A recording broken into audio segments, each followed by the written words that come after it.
generar un impacto urbano en términos de movilidad, en términos de flujos de población que no asumen los constructores o los agentes inmobiliarios. ¿Los asume quién? La ciudad.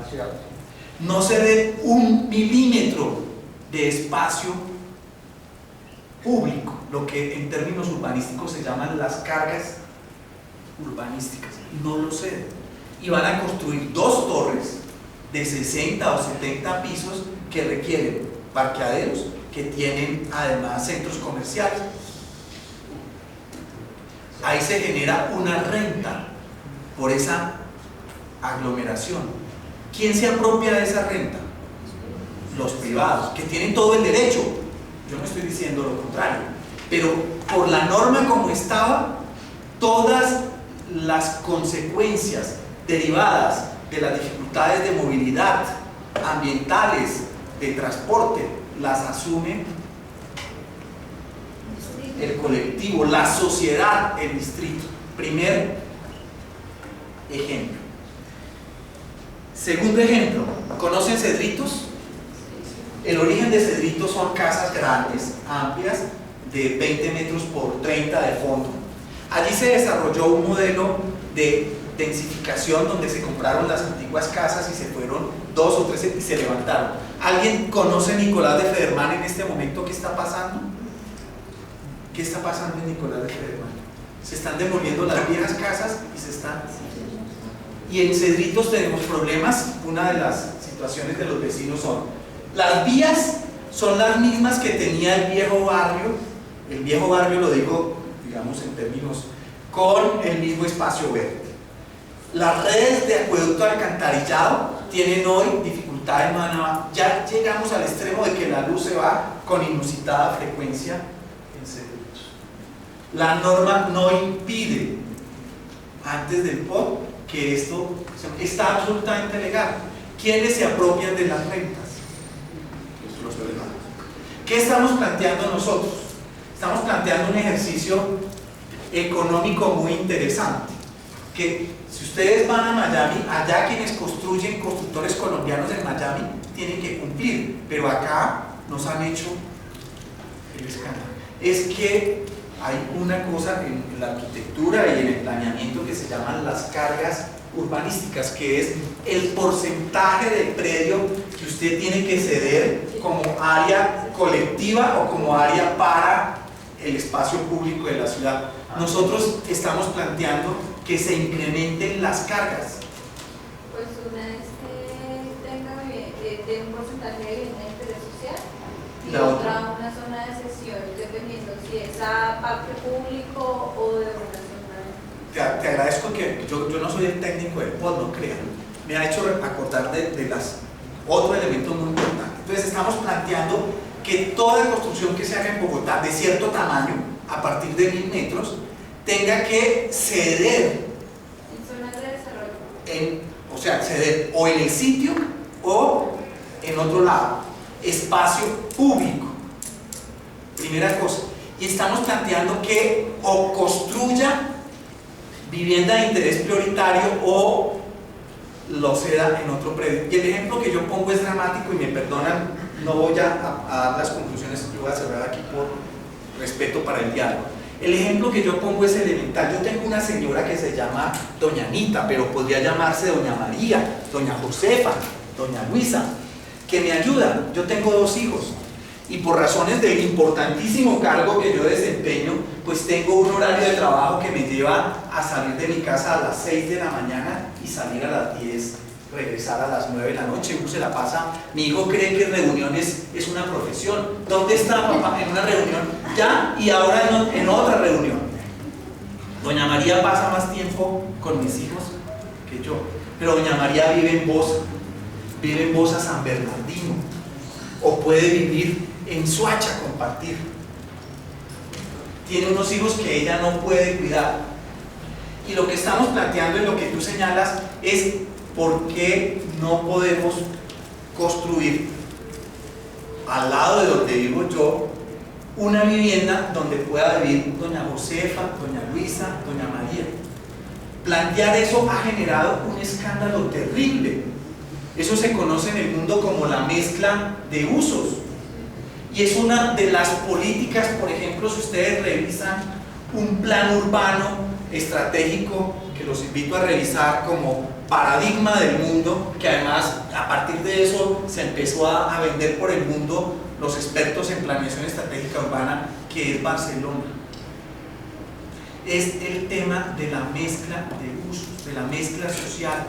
Si usted quiere enfrentar el famoso tema de la cohesión social, usted tiene que mezclar que viva gente de clase alta con gente. ¿Cuál es la condición para que doña María no pueda vivir al lado mío? Si ella pasa más tiempo con mis hijos que el tiempo que paso yo. ¿O es que acaso por el hecho de vivir ahí le va a transferir las pulgas, los piojos, las malas mañas en un momento distinto al que vive con? Y eso denota una condición política, social de la sociedad colombiana, de la exclusión histórica que trae y que traemos como herencia desde la colonia. Y podría seguir colocándole ejemplos de cuál es la naturaleza del debate político que hay hoy en Bogotá. Quiero cerrar contándoles que Salomón me conoce bien porque hacía tiempo no me veía. Es la primera vez que soy funcionario público. Vengo de trabajar en Naciones Unidas, un tiempo prolongado. Y estoy tranquilo frente a todas las discusiones políticas de la ciudad por dos o tres cosas que les quiero señalar. Primera cosa, en la administración pública usted puede meter las patas, pero nunca meta las manos. Tenemos una perspectiva ética que, por más investigaciones que nos han hecho, por más acusaciones de detrimento patrimonial, no han encontrado en 2 años de administración una sola actuación que uno pueda decir este funcionario, aquel o el otro puso por encima del interés general su interés particular, es decir, se llenó el bolsillo a costas de otros, apropiándose de una renta o de una plusvalía generada por el colectivo. Primera condición. Y esto es un elemento profundo en la discusión sociológica y política en el mundo. Los invito a leer el informe de Oxfam, que se llama Secuestro del Gobierno por las élites. El interés general hay que volverlo a colocar como centro de la acción pública. No hay razón para que los intereses particulares, respetables muchos de ellos, legítimos todos, sean privilegiados a costa o en desmedro de intereses globales que pagan por esa. Segunda cosa, con lo que comencé, cierro. Miren la agenda del mundo hoy y tiene 2 temas que son los temas que ocupan las discusiones políticas, sociológicas. Primer tema, la desigualdad. Vamos en un mundo que en los últimos 20 años, yo acabo de anotarlo del documento de Naciones Unidas en el informe que entregamos ayer de gestión del alcalde, ustedes son más pobres de lo que somos nosotros, por culpa de la manera como se está gobernando el mundo. Antes la educación era un vehículo de movilidad y de transformación social. Hoy lo es. Creo que en Colombia puede seguir siendo, pero de menor proporción. Entonces, primer tema, la agenda del mundo es la igualdad. Y la igualdad no es la lucha contra la pobreza. No nos podemos dejar confundir. Bogotá ha hecho una tarea contra la pobreza que no se imagina. En 10 años, con comedores, con subsidios, con todo, logramos reducir la pobreza en un 50%. Y el índice de Gini, que ustedes lo saben por quienes tienen lecturas económicas, que también debe haber unos cursos de economía y sociología, el índice de Gini que mide la concentración del ingreso, de la riqueza, solamente lo empezamos a mover en Bogotá el año 2012 y lo movimos 2 décimas. Somos una de las sociedades más desiguales. La discusión no puede ser la pobreza, la discusión tiene que ser la igualdad. Y la igualdad pasa por priorizar políticas donde las oportunidades de desarrollar las competencias, las capacidades de los individuos son el centro. Los invito a leer un libro de Marta Nussbaum que se llama La creación de capacidades. ¿Qué capacidades nos hacen dignos?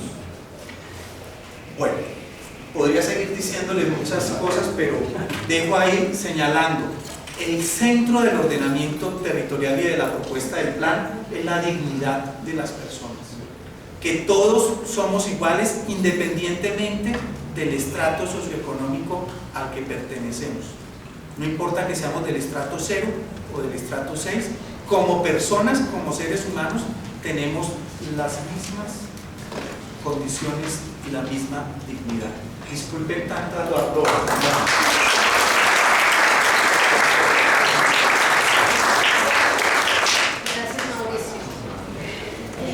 Ahora ustedes tienen preguntas, comentarios. Es un conversatorio, ya conversó bastante Mauricio. Entonces, ahora la idea es que nosotros conversemos sobre los asuntos de la ciudad, del modelo de ciudad, de cómo se ordena la ciudad. Guillermo. A ver, gracias. Todo el profesor, toda esta discusión, o estimado colega, toda esta discusión que usted plantea, obviamente hay muchos elementos de mitigación y hay muchos elementos de diagnóstico, pues, y evidentemente por la dimensión de la ciudad y de nuestros problemas, cualquiera se puede quedar corto. Uno podría, por ejemplo, mirar el aspecto del agua en Bogotá, sobre el cual estaba centrada la propuesta de Petro. Básicamente estaba centrada en el agua, que eso indiscutiblemente uno de los elementos dinámicos de la vida y de la creación de la atmósfera y todo lo demás. El asunto, llevándolo a planos específicos, por ejemplo, en el caso de Chapinero, donde están conectadas más o menos 14 quebradas.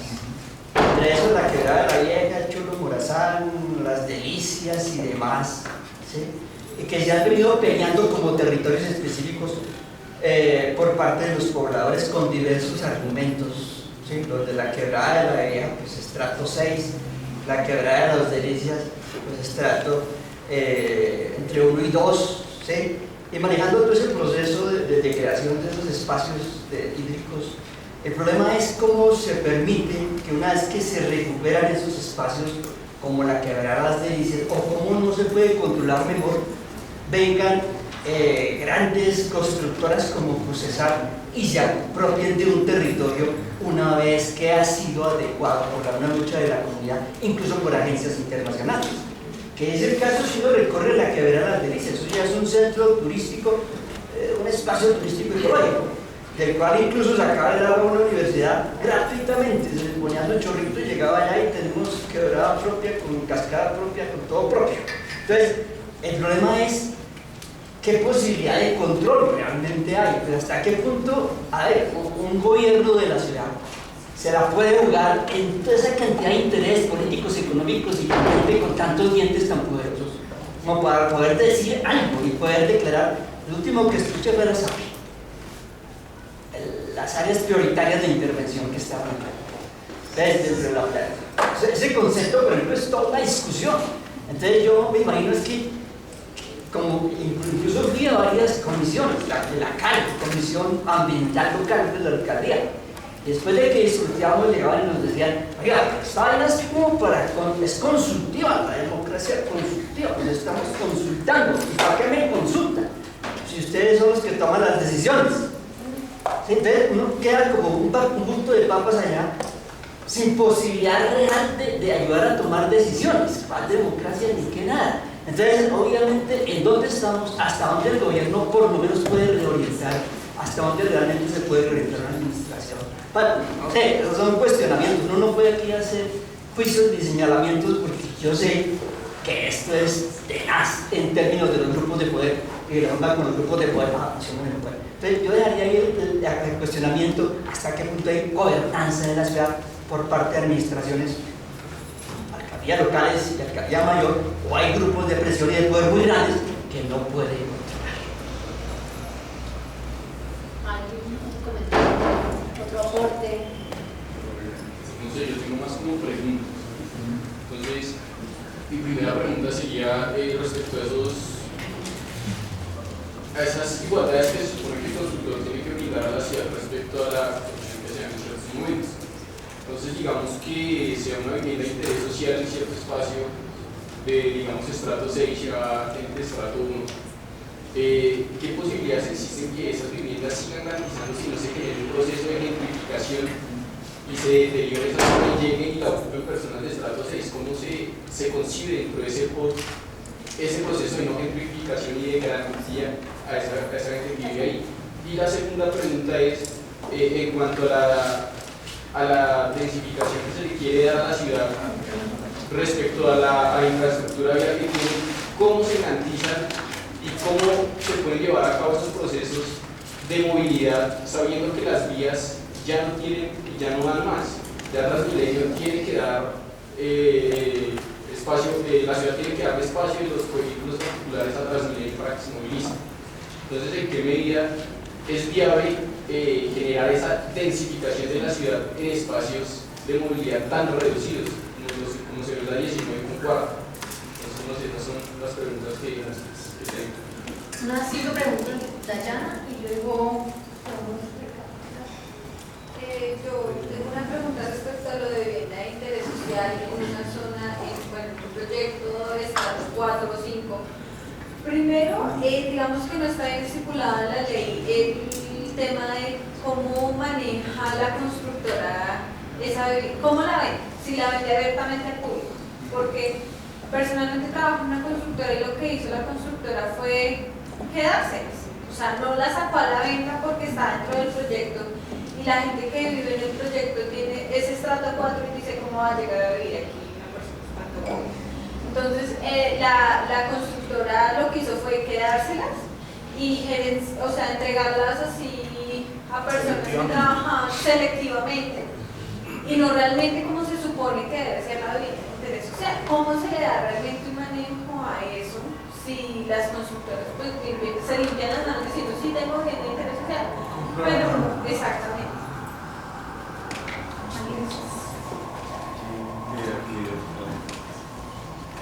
Beatriz, primero compañero y luego Beatriz. Pues mi inquietud principal es cómo hacer, digamos, un control, digamos, para que sea efectiva esa habitabilidad por parte de los estratos 1 y 2 en sectores del centro ampliado, donde, pues, digamos, si vive gente de estrato 4, 5, 6, tal vez los productos que hay alrededor para adquirir, digamos, como los de la canasta básica, pueden tener, digamos, un sobrecosto. Digamos, cómo controlar eso para que tal vez no sea por necesidad económica que deban salir de esas viviendas de interés social. Y la administración, que ven ahí también. Sí. Porque la administración suma que en el conjunto hay piscina, hay gimnasio, hay de todo, y entonces pues también eso le suma. Beatriz. Es interesante considerar el crecimiento demográfico que tiene Bogotá. Cada vez más llegan personas inmigrantes por diferentes causas, no necesariamente del problema del conflicto armado, sino de otros, de pobreza, que llegan a Bogotá a buscar nuevas oportunidades, como dicen algunos economistas. Entonces, esto es un plan de ordenamiento territorial, desde luego, como lo ha planteado el presidente, tiene una visión futurista. Pero esa visión futurista también debe considerar la ocupación del espacio, pero también la utilización del mismo. Porque veamos, de acuerdo con algunas teorías de algunos sociólogos que trabajan en desarrollo urbano, como Castello, hablan de los grupos concéntricos de crecimiento, por ejemplo, del desarrollo comercial, del desarrollo industrial, y esto desplaza a población que ha ocupado inicialmente el espacio para habitar familias. Pero en razón de esto, y relacionado con la movilidad social también, vemos cómo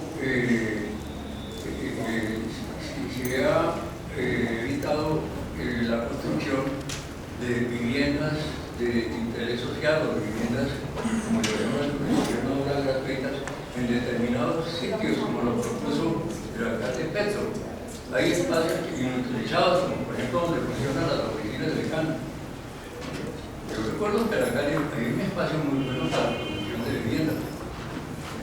Y parece, no sé, todo en qué, por qué no se llevó a efecto esa idea.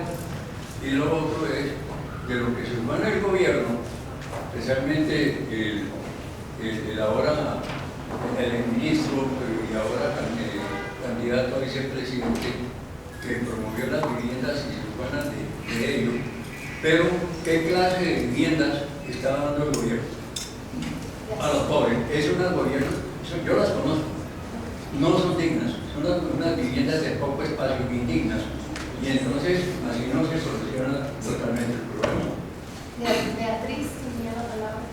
No, mi pregunta iba un poco referida a lo que está diciendo el profe Clavijo, y es, o sea, se supone que hay viviendas para los sectores más bajos de la población o para gente desplazada y que se va a hacer en determinados sitios de la ciudad. Pero una de las grandes cosas es que Colombia tiene pues diversas formas culturales y cada espacio y cada región tiene como sus propias formas de vivir, y lo que se intenta crear en Bogotá son situaciones o se intenta dar respuesta a una cantidad determinada de viviendas, pero en realidad, ¿cómo sabemos nosotros que se construyan, no sé, 5.000, 10.000 soluciones de vivienda, y si a la gente no le gusta por el espacio, por la forma, por la ubicación? Pues claro, no se puede complacer a todo el mundo, pero sí se ha previsto por lo menos en hacer algún diseño o algo que realmente estas casas puedan ser utilizadas, porque se pueden construir, pero igual si la gente no les gusta, porque muchas veces lo que la administración cree que es lo mejor para esos habitantes, bien sean desplazados o de otras regiones, no es lo que ellos esperan y prefieren, en ocasiones ni las utilizan o no, ni siquiera se suman a querer buscar cómo son esos programas para adquirir esas viviendas. Gracias, Beatriz. La última, pues específicamente y también muy relacionado con lo que dice Beatriz, digamos al proceso de participación para la generación de este documento, digamos, qué tan participativo fue la construcción de este documento. Bueno, les agradezco. Yo quiero arrancar por su inquietud. Nosotros tenemos una controversia con el gobierno nacional y con el ministro y con Cambio Radical, para ponerlo bien claro. Cambio Radical ha obstaculizado nuestra gestión en el Consejo de una manera dramática.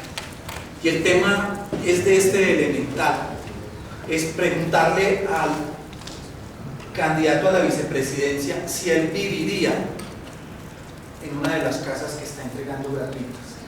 Si él viviría en esa casa, yo acepto que es una vivienda digna. No quiero, digamos, entrar en cualquier otra discusión, porque son la vivienda de interés prioritario, que vale, digamos, alrededor, por debajo de los 42 millones de pesos. Es una vivienda que está en los 40 a 42 metros cuadrados, ¿cierto? Esa es la norma nacional. Son viviendas en obra gris, ¿cierto? Y son, es decir, ahí hay una discusión sobre el tema que yo les planteo de la dignidad.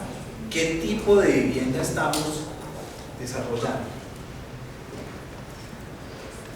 Quiero arrancar, digamos, por toda la discusión que ustedes plantean sobre el tema de la gentrificación. No sé si todos conocemos el concepto, yo lo acabo de aprender recientemente. Es simple y sencillamente el desplazamiento producido por efecto de obras urbanas en una ciudad. Eso lo llaman técnicamente los arquitectos gentrificación. La única manera, es decir, toda la discusión en el mundo, y en esto tal vez olvidé, lo mencioné, pero yo quiero hacer énfasis, los temas que estamos planteando en Bogotá Humana, yo tengo la tranquilidad ética, política, académica, que van a ser los temas de discusión del futuro. Otra cosa es vivir en un país donde sigamos consintiendo que quienes gobiernan se apropien de manera irregular de rentas colectivas, que es otro problema. El tema de las grandes ciudades, estoy hablando de París, de Londres, de Nueva York, es un fenómeno que tiene que ver con la manera como los costos de vida llevan a que paulatinamente los habitantes originarios tengan que desplazarse, vender, dejar la ciudad. Este es, digamos, un tema muy complejo. Nosotros lo que estamos planteando, porque además, si ustedes recuerdan el barrio Nueva Santa Fe, o quienes todavía lo recuerden o lo vean en fotos, el barrio Santa Bárbara, la iglesia está todavía en pie, hay un proceso de renovación urbana, que por efectos de las rentas que generan los procesos de renovación urbana, las familias que estaban originalmente no pudieron adquirir los apartamentos y tuvieron que irse a vivir seguramente a Las Cruces o a Lourdes o al Dorado, en fin. Entonces, lo que está en la discusión es qué medidas efectivas puede tomar una administración para minimizar, mitigar el riesgo de gentrificación. Nosotros creemos que debe ser una congelación del impuesto predial. Es decir, los fenómenos de valorización que generan los procesos, nosotros los llamamos revitalización urbana, no renovación, porque renovar es solamente un hecho arquitectónico, si se quiere. Revitalizar es un hecho, ante todo, de orden social, digamos, de reconocer la construcción social que hay en un territorio. Entonces, lo que estamos planteando es congelar el impuesto predial para que las familias de estratos bajos que van a ocupar. Por lo demás, no puedo dejar de irme sin decirles que hemos presentado 3 proyectos de acuerdo para eliminar en Bogotá los estratos. Han sido rechazados. Los estratos cumplieron un papel en términos, los estratos surgieron con la ley de servicios públicos en un momento en que las coberturas de servicios públicos en el país eran muy bajas y el propósito de los estratos era de orden económico, que era el poder contribuir solidariamente. Ahí no quiero detenerme ideológicamente que expresa, porque si no me van a odiar ustedes yo diciéndoles tantas cosas en 2 horas. Pero detrás de eso había una intención de generar una especie de subsidios cruzados, donde los más ricos aportaban una parte de subsidios para promover la cobertura, la ampliación de la cobertura y subsidiar. Esto, la discusión que no les quiero poner, pero que es profunda, es la discusión de los derechos, ¿cierto? Si el agua es un derecho, ¿hasta dónde debo pagar por el agua? Pero no nos enredemos en esas cosas. Los estratos terminaron siendo un factor de segregación socioespacial, política, social. Si uno corre el riesgo de que le pregunten en qué estrato vive y que de acuerdo al estrato en que viva lo traten. Hemos hecho 3 intentos y los han hundido. Bogotá tiene ya técnicamente toda la capacidad de, por ejemplo, que para el cobro del impuesto predial no se utilicen los estratos. ¿Por qué? Porque lo que se mide en el impuesto predial es el valor predial de los predios, y eso lo que hacen los subsidios, los estratos, es introducir una distorsión. Yo conozco viviendas en Ciudad Bolívar donde hay 3 o 4 pisos. En el primer piso está la cigarrería, el mercafácil, no sé qué. En el segundo hay un salón de belleza, en el tercero hay un gimnasio y en el cuarto está el billar. Ese predio tiene un valor donde el impuesto predial lo paga en función de que, siendo comercial, tiene un castigo, pero está en estrato 2. Y corremos el riesgo que el valor del impuesto predial de ese predio, que tiene rentas de 4 o 5 millones mínimo al mes, sea inferior al apartamento de interés prioritario o al apartamento de 60 a 70 metros que tengo en estrato 3 o en estrato 4. ¿Por qué? Porque el estrato...